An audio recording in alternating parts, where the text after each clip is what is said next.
Hello everyone, Jill here. Welcome back to my channel. Welcome to another YouTube hop for our cherry on top crafts. And our focus for January 1st is what inspires you. So I'm interpreting that. I'm going to work on a little notebook spread here with you today, and I kind of get into my process a bit. And I'm thinking, I'm inspired by so many things, so it's like very hard for me to like really be specific, but I do want to think a little bit about what has inspired me in 2024. And certain things shift and change over the years of being in a hobby, and I think I can identify a few things that have inspired me since the beginning of the year. One is working in a traveler's notebook, which has made me really happy because I actually just love the traveler's notebook itself, and I love the fact that we can like fill up an insert, archive it, and start a new one. And so that's one thing that has inspired me working in this format. And if we look through just kind of randomly, one thing I know for a fact has always inspired me in documenting my life is little things, the little details, the little everyday, mundane moments that give pleasure. And I really like to document them because I think I'm much more likely to remember the big events, but the texture of life, like what life felt like in a particular year, is captured best for me with the little details, which kind of subtly change over the years. Like what I like to cook in this case, what I like to eat, what I like to have with tea. Tea will always be there. It has since I was really young, but aspects of it. Same thing with reading will always be there. But what were the books I was reading? So little details like that make me really happy and keep me coming back to documenting. And I think the small format of a notebook is a great way to document the small stories. I still get a great deal of satisfaction working 12 by 12, the larger layouts, but I don't know. I think I'm thinking that those are a little more curated these days, the somewhat bigger stories in a bigger format. So that's one thing. Another thing that's happened in 2024 is that these interactive flip up elements have really given me pleasure, and I end up doing more of them than usual. And so that's another thing that's inspired me. And we'll see one of those in what I'm planning for today. Nature very much inspires me. And so I think every few layouts, there's a nature layout. And again, when I flip through, I'll get a sense of the year through nature. So I love that. The other thing, here's a great example of a little story, this weird little banana car that we see around town, like spotting it, what it feels like to see it, what it's all about, using funny little embellishments involving bananas. That's the sort of thing that like inspires me, makes me happy. I was going to say this kind of layout. I want to do more of these really regularly in the new year, and that is just capture what Tim and I have been watching together and what the series is about, kind of what I admired about it, what kept our interest, what we thought. And I think those are really fun to have mixed in. I might, in a journal, write more long form thinking about like really memorable series or movies, but this kind of format really brings it back and actually integrates it. So I'm kind of inspired by integrating all the stories together. As usual, I'm inspired by little details, by stamping, by sequins, by little bits of confetti, by texture, by texture of this sort created by stamps. I always love stamps. I have a huge collection. Of course, I also really, really love washi tape.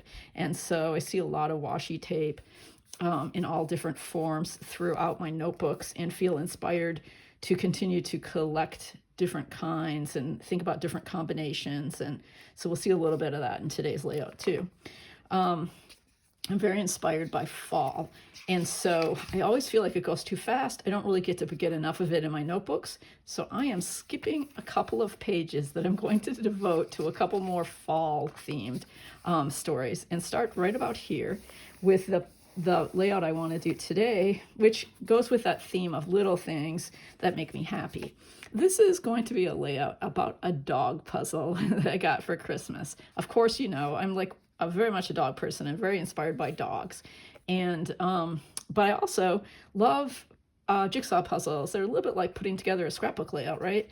And I used to just do them all the time. And this is the first one I've done in a really long time. And so it was a simple but memorable and fun activity over the holidays. And so I want to get that in my notebook. Actually, I'm not using this page. I'm using this page because I already started applying some rub-ons. So again, the things that I gravitate toward that inspire me are stamps, rub-ons, sometimes stencils, especially in art journaling. And you'll see a little bit of all of that, I think, in this very kind of typical journal spread I'm going to do today. And so I wanted to flip up that worked like this. I think this is maybe upside down. Yeah. So I might have to work like this because I typed the journaling on the back of this. Let me take a moment to say I'm always inspired by Simple Stories' release of the yearly tags and paper line for the record is what this year's is called. And you can see one of the tag that I have my photo on came from this, but I'm so looking forward to using all these other ones. Look at this one, that looks just great. I can't wait to use them. And the really cool thing about them is they're nicely double-sided, so you could certainly write your journaling on the back, or you could just use the back if you don't really like the design side. I don't know, I get these every year and just really get a lot of use out of them. They tend to inspire me at the beginning of a new year. So you'll be seeing that kind of paper. Pattern paper really inspires me. I might not be using too much on this particular layout. I wanted to mention this is some Valentine's paper from Simple Stories under this photo. That's another one I have planned. This is kind of a nature one for around Christmas time. I saw these like almost fluorescent red leaves on the sidewalk in December. So cool. I have a little bit of fabric with some neon pink on it that I'm going to use on that spread. But that gives you an idea of how I like get excited at starting a notebook spread. Very little things, but things that remind me of how beautiful life is. Okay, so I applied a couple of these rub-ons. I'm working with a color palette that is taken from the photos in the puzzle. Just sort of this golden color and this brown and a kind of pinkish color too, which I have in the frame I put on my photo. And this plaid kind of captures those colors. And again, it's from the Simple Stories for the record tag set. So a green, which is like the dog there, clay mask, which is a kind of pinkish color, and then shea butter, which is that golden color. So so let's start, before we put the photos down, with just a little bit more of the rub-ons. If we can find them here, I'm using 49 and Market. I guess I'll say that 49 and Market and Simple Stories are lines that really inspire me. I think we all kind of find our favorites that we gravitate toward, and that's what it is for me. Now, I think somewhere I cut out the one I wanted to use, and it's probably buried. Here it is. Because I went ahead and applied a couple, and I'm going to put another one down here. And these are nice because they're just blotchy. They just kind of allow you to put the color around the page. And I'm planning to use a couple of splat type texture stamps to do the same with those inks that I pulled out.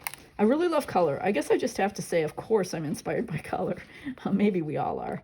But color combinations, and for me, there's a huge range. I don't necessarily have one color family that I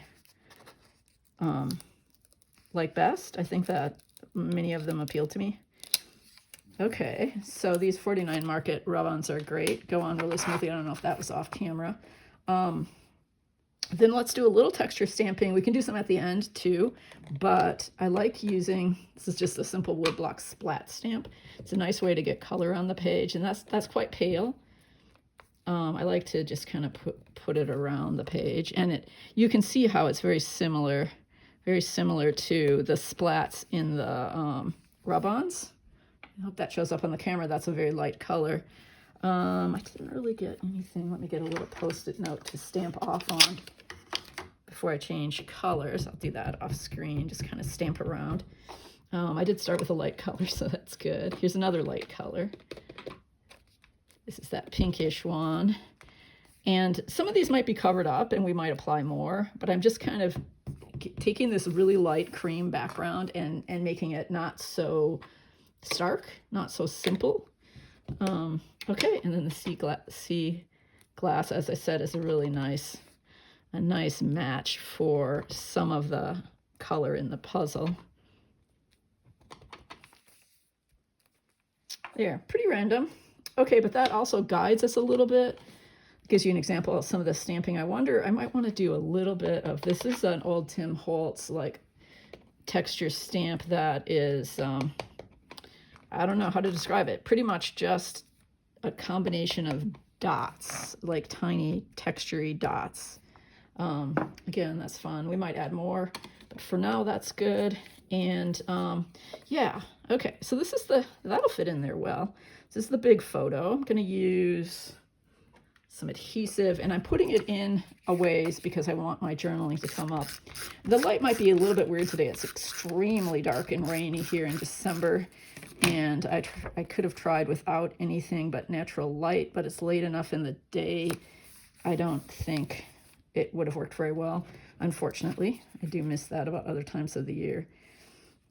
There, and then I want it to go like this, so when it flips up, or do we want it way on the edge? I kind of like putting these interactive elements along the edge, and so then when it flips up, we'll be able to read the journaling. So I have a whole bunch of washi tape, most of it from that Simple Stories for the Record, and a couple other ones that are in the color scheme. But let's go ahead and I also just took a really, really light washi tape so that if it covers up the journaling, it won't matter. I'm going to do some of this off screen. There, you can see how light that washi is. And then put that on. I think that's a little too low. Put that on up a bit. Just leave a little bit of room for it to fold over. There, easy. And nice. And then that gives us the journaling and the photo, and there's some texture that we have under here from our stamping and our rub-ons. Speaking of stamping, I stamped a couple of Alice in Wonderland tickets just on some kind of translucenty paper, and I'm going to think about where I want those in relation also to where I'm going to add the washi, because I'm going to keep this fairly simple. The other thing that really inspires me and that I always like to include are sequins. Again, I think because they just allow me to play with the color palette a little bit more and to move the eye around the page and to add texture, they kind of check all the boxes for me with stuff that inspires me, that I love. So I picked a couple of colors. One's Williamsburg and the other is Mykonos, both by Catherine Pooler. Let's put our last photo down, and then that'll give us an idea. I'm wondering, see, that kind of goes in. I think I might like to have it kind of down low like this, and then we can apply some washi, maybe moving up or along the edge. I picked out one. Let's see, maybe we can put this, there's one that's kind of playful, that isn't in the shop, but just in my stash, that I think would be fun because it kind of captures the little illustrations and the creatures. So I want to put that down there. But let's use some Simple Stories along here. And maybe since the puzzle has all this detail right here, we'll just use a plain stripe to start with. These are all from For the Record. It's in a cluster of tapes to go with the Simple Stories line. I love this one that has the numbers on it, and it fits a little bit with working on a puzzle, you know, thinking about the number of pieces, the number of dogs. There's only one cat. There are 299 dogs and one cat. It was really so much fun to do. I love this floral from the set. So I think I'm going to want to include a little bit of floral washi too. Washi can be used in so many ways. Sometimes I just like to show it off. It's like, you know, can just be a design element like that. And I have this light one under here. I think I might want a little bit over the floral, slightly over it, to kind of soften that edge. And we're almost there. Yeah, see, that's very nice. And yeah, I love the stamping. I think I'll do a little bit more stamping to fill up in here. Let's see what we want to do with these little tickets. I think one could be really cute, like right here. I usually use a glue instead of a tape runner for these. And I'm just going to glue this one part, and it's very light. It doesn't need that much adhesive. Glue that right there and get that little bit of Alice in there. And then let's repeat that up here with this ticket. And yeah, so it comes together really quickly, but it's fun. It's fun to look back on. Those kind of anchor the photo blocks in a way. And yeah, I'm gonna put the sequins down. I also pulled out some wood veneer, kind of old school, from my stash, because I think that's a fun little difference of texture. I'm gonna add a few of those. And my date stamp with today's date, so I'll do that in a minute. And that's it for today. And gives you an idea of what inspires me, and with supplies, but also with subject matter and format. So anyway, I hope this gave you some ideas and got you thinking about what inspires you. Thanks for joining me, and be sure to hop along to the other accounts listed below. And if you comment on mine and those, you win the chance to get some store credit. So have fun with that. I'll see you next time.